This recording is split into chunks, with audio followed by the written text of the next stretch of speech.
Hi, everyone, and welcome. This is a show where I, your host, will sit down up close and take a peek into the lives of my guest, gently breaking the barriers of privacy with a tidbit of embarrassment and a hell lot of ecstasy. You might be aware of the professional persona and personality they possess. But leaving the four great P's back home, here they are captured, candid, uncalculated, and yet as classy as one could be. While they all come from different walks of life, there is one common ground where they all meet all. A ground where the grass wasn't always green. But with their determination, hard work, dreams, and a will to make a change, they have planted the seeds for decades that will follow. Courtesy their heart of gold, they take a small break from the sowing season and drop by for a quick chat full of fun, games, laughter, plenty of questions, and a dozen apologies for all my shenanigans. My name is Nalini Dpenha, and you're watching Dare to Dream with Mrs. D'Souza. Well, I'm aware that my real name does not match my real name. But not to worry, my next guest is gonna fix it right away. With a dozen plays written and directed by him, he is no stranger to showbiz.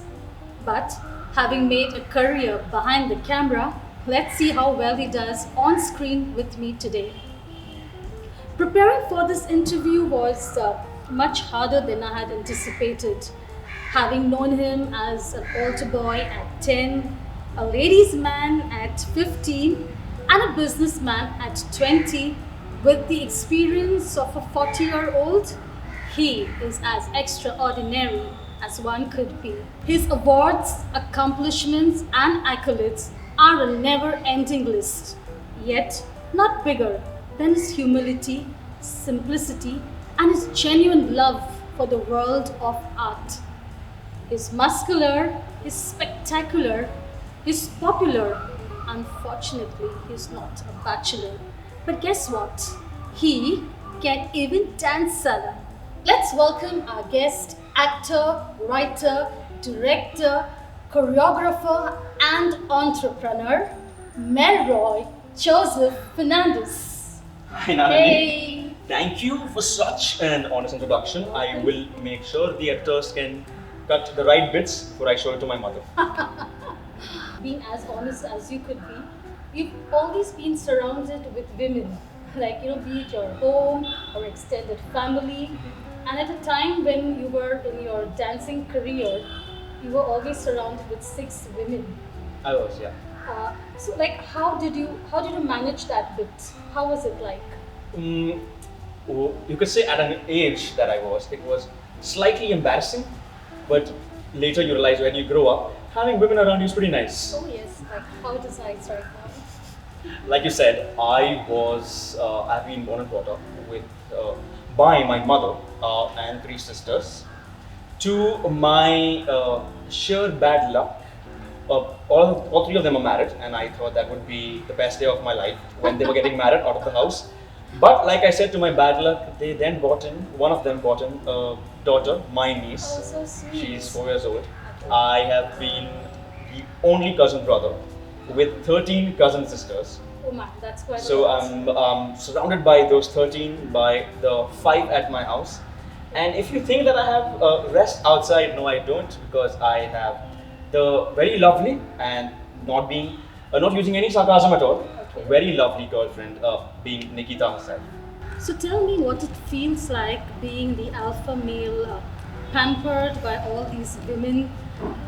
Does it give you a sense of superiority, or does it come with an additional sense of responsibility? Like over these years, you've been the solo man in the house.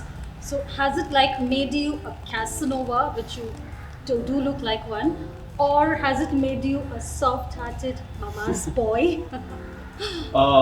Feeling of superiority? No, definitely no. Okay. My sisters and my mom have always been the head of the family. Responsibility, yes, definitely.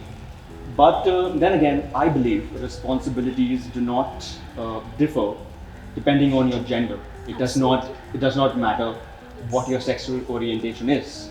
However, yeah, definitely, we live in a society that says men are supposed to do things differently, women are supposed to do things differently. Yes. But society has a lot to say. According to them, I was too young to run a business as well. They always have something to say. And talking about business, when did you decide that a regular 9 to 5 is not your cup of tea and that you'd be raising a glass of whiskey instead? I mean, you're just 21 and you started at what, 17? Yeah. So, at a time when you would be leading a carefree life, having fun, socializing, how did you manage to come down to your responsibilities to where you are today? How did you manage that, knowing that those golden years would never come back again? Precisely like you said, for the exact same reason that those years would never come back again. I always said I do not want to be 35, 40 and working anymore. Yes, I in will, fact, you were like a man on a mission, I must say. I still am, I still very much am. Yes. I think I will always be a man on a mission. The main problem was balancing work at an age that demands you let loose. Yes. Balancing studies, balancing your relationships, balancing your social life. Studies, everything else set apart, studies was really difficult. But after a point, my studies became my work. That's also when, like you said, I began my dancing career. So my first dance group was with 6 girls and me taking the center stage. That was my first big event. I choreographed on that show. It was the 75th jubilee of my institution, my Okay. then institution. Okay. A So big event. a very big event. You had the governor of the city as the chief guest. Okay. You had the whole program was being live telecast. It was my first big choreography show. I choreographed dances. I danced myself in those dances, and all of this while hosting the show as well as having a 10 minutes free to play, acting as the lead role in that show. So I was playing all these roles just in a span of 4 days. I never thought I could do it, but when you're put on the spot, you have to deliver. Otherwise, pressure gets to you. So, how do you manage all these roles? Dancing, writing, and now acting and directing. Doesn't it get physically like stressful for you? And most important of all, mentally, doesn't it like stress you out? Like, how do you cope up with all this? Because it's where my heart is. And I think of playing these roles, I think it's something I get from my mother, very honestly. Since my dad passed away when I was 10, she has been a mother, she's been a friend, she's been the provider, she's been the protector as well. Talking about your dad passing away at a very fragile age, how did you cope with that? How did I cope with that? I don't think I have coped with that even now, years later. Uh, it was easier. I had my sisters around me. They were big enough. I was really young. I was 10. That was my first introduction with the concept of death. So in my head, I thought my dad was on a vacation and he's going to come back 2 days later. But you realize that this is how life is. It was my first experience, not just of death, but of the fact that not everything in life stays. Not everyone, not everything in life will always be there. People come, people go. Change is just the most constant thing apart from the moving time. But your ordeal didn't really end there. In a play depicting the role of a director, you portrayed yourself as a director who shot to fame, like reaching for the stars, but equally coming down, crash landing at the same pace. I did hear you say that the theatre was packed, but I was empty.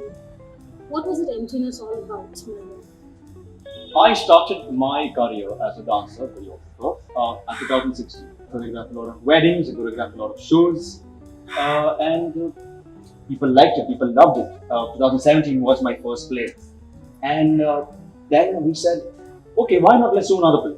A play much bigger than our expectations, than anything we've done previously. And it was excellent. That shot to fame straight away. That was a teething stage, in fact, of your Definitely, business. yeah, yeah. Yes. Out of nowhere, out of no expectations, I had my team there. and people loved us. They loved the play. It was a beautiful play. I only make beautiful plays. Yes, of course. And In fact, I was a big fan of yours after having watched that show. Thank I you. mean, I still am. Thank you. And yes, like you, there were so many others who said, "Wow, I want to invest in your business." And someone came and I said, "I'll give you 50 grand. How can I be an investor in your company?" Somebody came and said, "I'll give you a lakh." And my head, I'm like, I had to beg and borrow for 10 grand and 5 grand to investors and people I know who will be willing to donate to 4 kids who want to do something. And here there are business tycoons from all over the city telling me they want to invest in my business. We realize after a point of time, when success comes at an early age, you don't know how to handle it. I shot to fame. I thought I was invincible. 2018, after that play, everyone, they were running about, people running about, you wanted to shake my hand, people were trying to get a hold of me. Melroy all around. There's Melroy all around. And I said, you know what, I'm gonna make something out of this. I'm not just gonna let it go. And I realized that sometimes you forget your ground roots, where you come from when you see success in life. The next day of that big play that I did, I had an exam which I was completely lenient about. I said, it's a 10-mark paper, I'll give it some other time. That 10-mark paper was the reason why I failed college that year. So that's a time when you tasted success and failure at the same time. Of course, and it got worse than there. I hit rock bottom, one could say. But maybe that's how it is. You probably wonder that you cannot pick someone up from their rock bottom. But when you give up in life, there's somebody else who still is gunning for you, and that's God himself. He did not give up. He did not give up one bit on it. The next day of this play began the new chapter of my life. But having hit rock bottom, as you said, what is it that lifted you? What made you go ahead with it again in the same business that once brought you down? You decided to go in continuity. What gave you that driving force? But yeah, like I said, God did not give up on me. The next day, while I fell asleep at 6:30, 7 o'clock in the morning. When the sun was up, I went down and I got a call from a priest. He goes by the name of Father Naveed. She said, "Can you come and meet me? I am a principal at a school. Do you mind coming and meeting me? You could train our kids." In my head, I'm like, I just went from a theatre director to training kids. So you took it as a form of like a setback or like a demotion? Yeah, absolutely. Yeah. I'm sorry to say, I took it as a demotion. But that could be the best promotion I could ever have. It was a demotion in disguise, I could say. Definitely. By the end of it, I realized that I love these guys. I absolutely love every single one of these kids. And they love me in return. That school changed my life completely. Because at the end of 6 months, the so-called demotion in disguise, that demotion in disguise became the beginning of my project, my lifelong dream project called Camp. I would like to say that all's well that ends well, but that was not to be. In fact, it's just the beginning of another roller coaster ride in your life. Surely just the beginning. So this pandemic, has it been like a treat to you, or has it been a threat to you? Oh, absolutely threat. It's been a hard-hitting shot. Right when business, like you said, was sailing. 2017 is when I began Team VIP, the company that has my heart, soul, sweat, blood, tears. You name it, everything's into that company. For the past 4 years, we've gone on to do the big fat Indian weddings. We've gone to do some of the country's biggest marathons, corporate events, commercial events, personal events. So we've been doing pretty well before the pandemic. But like I told you, that is life. I am glad for the experience that I have built in this past year. Not just this past year, but from 2018, 2017, and all those tough years. Now we know about your business, your personal life, your past, your present, your future. But what we need to know is who the real Melroy is. I have the perfect game for you. Welcome to Quick Fix. Now, questioning a guy who makes a living out of his words is like throwing the dog a bone and daring him to go take a bite. But with the clock quickly ticking, do you think the pressure will get on to him or will he get the better of us? Let's find out. So, Melroy, you have 60 seconds round the clock and 15 questions to answer. Okay. No time to think, no time to blink. Are we good to go? Surely, let's go. Okay, let's begin. But don't look up to me for our answers because these questions have been done by my team, so I'm seeing them for the first time also. Sure, let's go. So, okay, let's begin. What is a guilty pleasure? Listening to sad songs when I'm already sad and knowing that it will not make me happy but make me sadder. What do you love, hate, and tolerate about life? Love the fact that I still have life remaining in me. I hate the ability to love because that is such an addictive thing. If you love well and if you love the right person, it can take you to great heights. Otherwise, doomsday. And what do I tolerate? I tolerate my girlfriend shenanigans. She always makes me wait. If you had a Tinder profile, what would be your bio? I'm not into kids. If you want to meet me, log on to my website, tbib.com. Oh, that's not sure. Would you like to go back in time and change one thing? And what would it be?